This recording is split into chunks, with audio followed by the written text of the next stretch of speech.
साल 2013 प्रयागराज महाकुंभ मेला। जब लगभग 12 करोड़ श्रद्धालु यहां पहुंचे, ये उस समय दुनिया का सबसे बड़ा धार्मिक समागम था। इसके बाद 2019 में अर्ध कुंभ मेले का आयोजन हुआ, जिसमें लगभग 15 करोड़ श्रद्धालुओं ने हिस्सा लिया। और अब 2025 का कुंभ मेला इतिहास में सबसे बड़ी धार्मिक सभा का केंद्र बनने जा रहा है, जहां 40 करोड़ से अधिक श्रद्धालुओं के पहुंचने की उम्मीद है। लेकिन आखिर कुंभ मेला इतना खास क्यों है? यह हर 12 साल में ही क्यों होता है?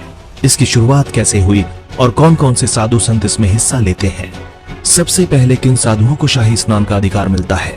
आज हम जानेंगे प्रयागराज कुंभ मेले का इतिहास, उसकी उत्पत्ति और उससे जुड़े कुछ अद्भुत तथ्य। तो चलिए चलते हैं इस अनोखी आध्यात्मिक यात्रा पर।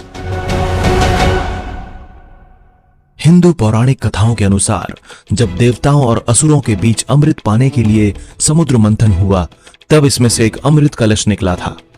अमृत कलश को प्राप्त करने के लिए देवताओं और राक्षसों में युद्ध छिड़ गया। तब भगवान विष्णु मोहिनी रूप धारण करके इसे लेकर आकाश मार्ग से यात्रा करने लगे।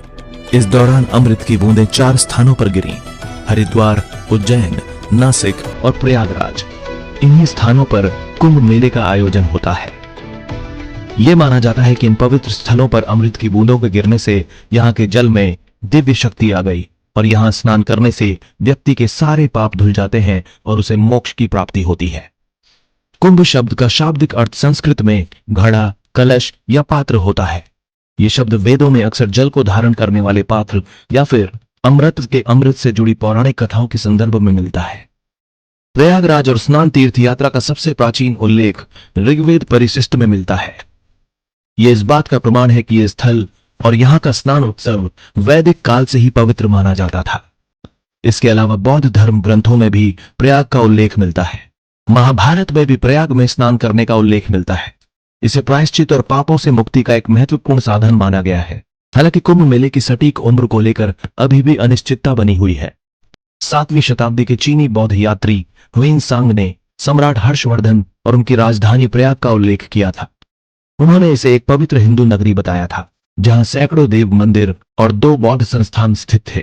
उन्होंने नदियों के संगम पर हिंदू स्नान अनुष्ठानों का भी वर्णन किया है। कुछ विद्वानों के अनुसार ये 644 ईस्वी में प्रयाग में आयोजित कुंभ मेले का सबसे पुराना ऐतिहासिक संदर्भ माना जाता है।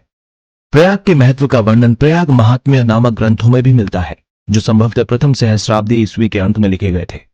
इन पुराण शैली के ग्रंथों में प्रयागराज को एक ऐसा स्थान बताया गया है जो श्रद्धालुओं, पुजारियों, व्यापारियों, भिक्षुकों और मार्गदर्शकों से भरा रहता था। संगम के किनारे का वातावरण तीर्थयात्रियों की गतिविधियों से व्यस्त रहता था। वहीं मत्स्य पुराण में प्रयाग और वहां के नदियों के संगम का विस्तार से वर्णन किया गया है। 16वीं शताब्दी के तुलसीदास द्वारा रचित रामचरितमानस में भी प्रयागराज में वार्षिक मेले का उल्लेख मिलता है। हरिद्वार कुंभ मेले का प्रारंभिक केंद्र। ऐसा माना जाता है कि हरिद्वार का कुंभ मेला ही प्रारंभिक कुंभ मेला था। इसका कारण यह है कि इसका आयोजन कुंभ राशि के ज्योतिषीय चक्र के आधार पर किया जाता है। इसके अतिरिक्त हरिद्वार कुंभ मेले के आयोजन का 12 वर्षीय चक्र प्राचीन ग्रंथों में बार बार उल्लेखित है। प्रयागराज की तरह ही नासिक और उज्जैन में भी स्नान तीर्थ मेलों की प्राचीन परंपरा रही है। हालांकि इन मेलों को प्राचीन काल में सिंहस्थ मेला कहा जाता था। उज्जैन का कुंभ मेला 18वीं शताब्दी में शुरू हुआ, जब मराठा शासक राणोजी शिंदे ने नासिक के सन्यासियों को उज्जैन में एक स्थानीय पर्व में भाग लेने के लिए आमंत्रित किया था। प्रयागराज की तरह ही नासिक और उज्जैन के पुजारियों ने अपने पूर्व स्थित माघ मेलों को कुंभ मेला की परंपरा से जोड़ दिया। इस महापर्व का श्रेय पारंपरिक रूप से 8वीं शताब्दी के हिंदू दार्शनिक और संत आदि शंकराचार्य को दिया जाता है। उन्होंने भारतीय उपमहाद्वीप में हिंदू मठों यानी कि मठ व्यवस्था की स्थापना की और दार्शनिक चर्चाओं और बहसों के लिए प्रमुख हिंदू सभाओं की नींव रखी। ये कुंभ मेले के आयोजन का एक अहम हिस्सा माना जाता है।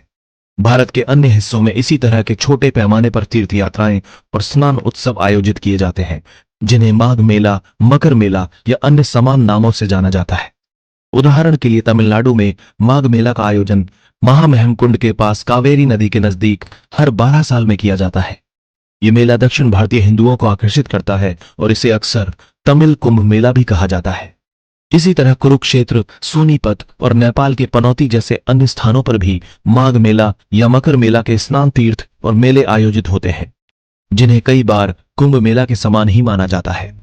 प्रत्येक कुंभ मेला करोड़ों श्रद्धालुओं को आकर्षित करता है, जिसमें सबसे बड़ी सभा प्रयागराज कुंभ मेले में होती है और उसके बाद हरिद्वार कुंभ मेले का स्थान आता है। रिपोर्ट्स के अनुसार 2019 के कुंभ मेले में 20 करोड़ से अधिक हिंदू श्रद्धालुओं ने हिस्सा लिया था, जिसमें सबसे ज्यादा भीड़ वाले दिन 4 फरवरी 2019 को 5 करोड़ लोगों ने संगम पर स्नान किया था।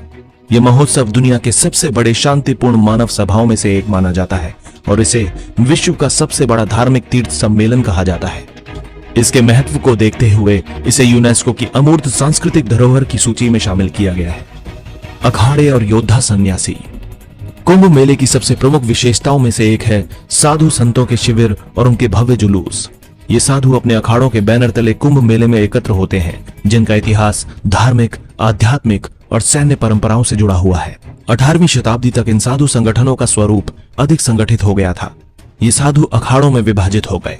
वर्तमान में कुल 13 प्रमुख अखाड़े हैं, जिनमें 10 हिंदू परंपरा से जुड़े हैं और 3 सिख परंपरा से। प्रत्येक अखाड़े का अपना ध्वज, चिन्ह और आचार संहिता होती है। अखाड़ों के साधु और सन्यासी कुंभ मेले में शाही स्नान के दौरान सबसे पहले संगम में स्नान करते हैं। शाही स्नान अखाड़ों के बीच प्रतिष्ठा का प्रतीक माना जाता है। नागा साधु। अखाड़ों की जड़ें हिंदू नागा सन्यासियों की परंपरा में मिलती हैं। नागा सन्यासी निर्वस्त्र योद्धा सन्यासी थे, जो युद्ध में बिना कपड़ों के जाते थे। वे धार्मिक संरक्षण और आध्यात्मिक मूल्यों की रक्षा के लिए संगठित हुए थे।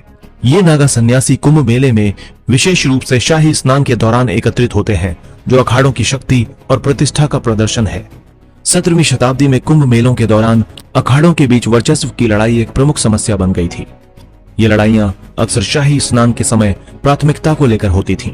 हर अखाड़ा चाहता था कि उसे पहला और सबसे शुभ समय मिले, क्योंकि ये उनकी प्रतिष्ठा और धार्मिक वर्चस्व का प्रतीक था। कई बार ऐसे विवाद हिंसक झड़पों में बदल जाते थे, जिनमें कई लोगों की मृत्यु हो जाती थी। ईस्ट इंडिया कंपनी के शासनकाल के दौरान दस्तावेजों में ऐसे कई उदाहरण दर्ज हैं, जहां अखाड़ों के बीच खूनी संघर्ष भी हुए। 1760 के हरिद्वार कुंभ मेले में शैव और वैष्णव साधुओं के बीच हिंसक झड़पें हुई, जिनमें सैकड़ों साधुओं की जान चली गई थी। इसी तरह 1789 के नासिक कुंभ मेले में एक और खूनी संघर्ष हुआ, जिसमें 12,000 से अधिक सन्यासियों के मारे जाने का दावा एक मराठा पेशवा के ताम्रपत्र में किया गया है।